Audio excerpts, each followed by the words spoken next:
ஓம் தத்புருஷாய வித்மகே வக்கரதுண்டாய தீமகி தன்னோ தந்தி பிரச்சோதயா. ஓம் ஆதித்யாயஷ சோமாய மங்களாய புதாயஷ குரு சுக்கர சனியப்யட்ச ராகவ கேதவ நமக. உலகெங்கும் வாழும் புது யுகம் உறவுகளுக்கு ராஜ யோக அன்பு வணக்கம். நிகழ்ச்சியை பார்த்துக்கிட்டு இருக்கிற உங்களுக்கு குலதெய்வ ஆசையும் நவகிரக அனுகிரகமும் முழுமையாக கிடைக்க வேண்டிய பிரார்த்தனையோடு உங்கள் ராஜ யோகம் டாக்டர் கே ராம். ஆஸ்ட்ரோ 360 நிகழ்ச்சியில் இன்றைக்கி நம்ம பார்க்க போகிறது, நிறைய பேர் கேட்குறது ராசி பலன் சொல்கிறீங்க. இந்த ராசி பலனில் லக்கணத்துக்குன்னு ஏதாவது பலன் இருந்துகிட்டு இருக்குதா?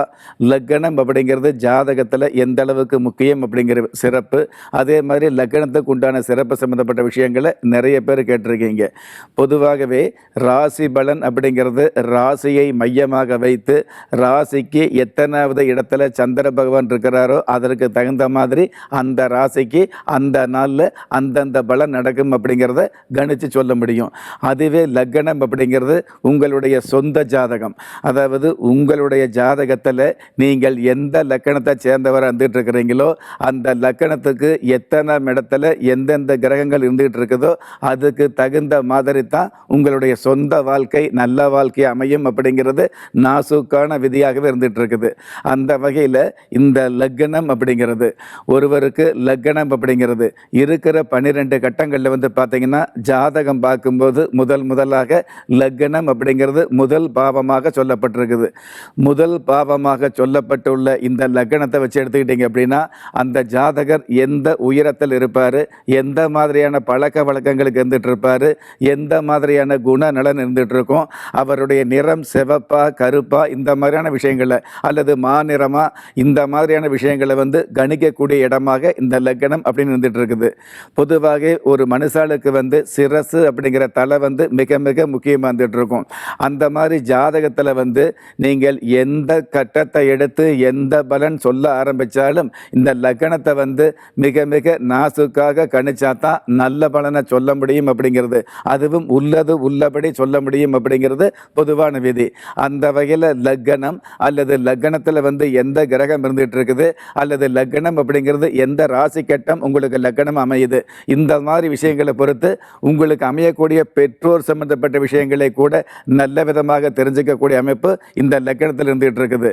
உலகத்தில் நல்லவங்க கெட்டவங்க எல்லோரும் பழகக்கூடிய சூழல் இருந்துகிட்டு இருந்தால் கூட நல்லவங்களை மட்டுமே பிரித்தெடுத்து பழக முடியுமா அல்லது கெட்டவங்களுடைய சேர்க்கை தான் நமக்கு அதிகமாக கிடைக்குமா அல்லது கெட்டவங்களோட சேர்ந்தால் கூட நாம் கெட்டு போகாமல் நல்ல பையனாக இருக்க முடியுமா?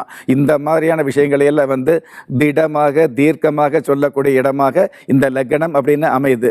பொதுவாகவே லக்னம் சம்பந்தப்பட்ட விஷயங்கள்ல எவ்வளவோ சிறப்புகள் இருந்துகிட்டு இருந்தால் கூட மற்ற 11 கட்டங்களில் எந்தெந்த கிரகம் எந்தெந்த ராசியில் எந்தெந்த நட்சத்திரத்தில் எந்தெந்த மாதிரியான யோகத்தை கொடுக்கக்கூடிய அமைப்பில் இருந்தால் கூட லக்னாதிபதி நல்லவராக இருந்தால் மட்டும்தான் அல்லது லக்னம் அப்படிங்கிறது பலமாக இருந்தால் தான் அல்லது லக்னம் அப்படிங்கிறது எந்தவித குறையும் இல்லாமல் இருந்தால் தான் மற்ற கிரகங்கள் கொடுக்கக்கூடிய யோகங்களை சிந்தாமல் சிதறாமல் அனுபவிக்க முடியும் அப்படிங்கிறது உண்மை. ஒருவருக்கு ஒரு ஜாதகத்தில் ஒரு யோகம் இருந்தாலே அவர் நல்ல வாழ்க்கை வாழ முடியும். 2 யோகம் இருந்ததுன்னு வைங்களே, அதாவது 2 கிரகங்கள் ஆட்சி அல்லது உச்சம் இருந்தது அப்படின்னா அவர் மிக மிக அம்சமாக வாழ முடியும். அதுவே ஒருவருடைய ஜாதகத்தில் 3 கிரகங்கள் ஆட்சி உச்சமாக இருந்தது அப்படின்னா அவர் மிகப்பெரிய, அதாவது ஊருக்கே தலைவராக அல்லது நாட்டுக்கே தலைவராக அல்லது நாட்டில் முக்கியமான பதவி வகிக்கக்கூடிய முதன்மை பொறுப்புகள் தலைமை பொறுப்புகளுக்கு தலைமை தாங்கக்கூடிய நல்ல நல்ல விஷயங்கள் அவருடைய வாழ்நாள் முழுவதும் நடக்கும். ஆனால் இந்த மாதிரி ஒரு கிரகம் அல்லது 2 கிரகங்கள் அல்லது ஒன்றுக்கு மேற்பட்ட 3, 4, 5 கிரகங்கள் ஆட்சி பலம் உச்ச பலம் பெற்று இருந்தால் கூட லக்னாதிபதி கெட்டு போயிருந்தது அப்படின்னா உங்களுக்கு நல்ல பலன் அப்படிங்கிறது தட்டுப்படாது அப்படிங்கிற விஷயத்தையும் இந்த நேரத்தில் உங்களுக்கு தொட்டு காட்ட கடமைப்பட்டிருக்கிறேன்.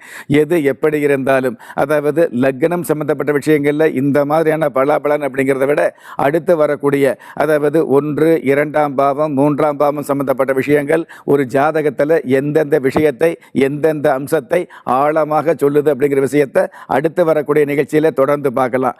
பொதுவாகவே லக்னம் சம்பந்தப்பட்டதும் ஜாதக சம்பந்தப்பட்ட சராசரியான அப்படிங்கிறத விட சூட்சுமமான சந்தேகமற்ற பல்வேறு விஷயங்களை யூடியூப்பில் ராஜயோகம் டைப் பண்ணிங்க அப்படின்னா விரிவாக விளக்கமாக தெரிஞ்சுக்கலாம்.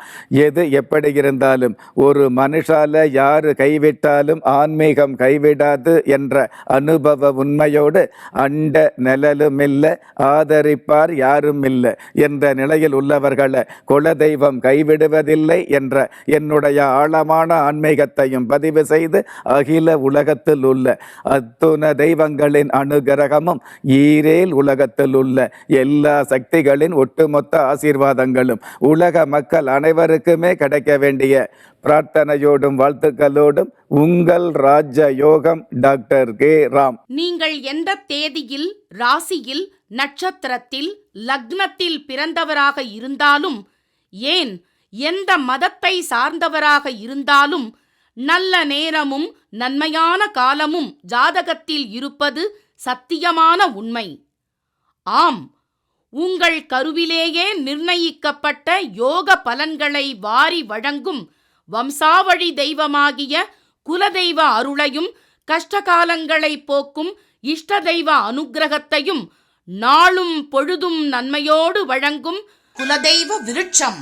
வளர்பிறை தேய்பிறை விதிகளுக்கு அப்பாற்பட்டு தெய்வ பிரசன்ன சாஸ்திரப்படி உருவாக்கப்பட்ட குலதெய்வ விருட்சம். வீண் கவலைகள் ஒழிந்து வெற்றிகள் குவிந்து விடியல் ஏற்பட விருட்ச பரிகாரம் செய்யப்பட்ட குலதெய்வ விருட்சம். வரக்கூடிய கஷ்டங்களை வாசலிலேயே நிறுத்தக்கூடிய அற்புதம் நிறைந்த குலதெய்வ விருட்சம். கிள்ளி கிடைக்கக்கூடிய யோகங்களை அள்ளி கொடுக்கக்கூடிய ஆன்மீக அற்புதம் குலதெய்வ விருட்சம். திக்கற்ற யாவரும் ஒப்பற்ற பயன்பெற வாங்கி பயனடைவீர் குலதெய்வ விருட்சம். குலதெய்வ விருட்சம் குடும்பமே சுபிட்சம்.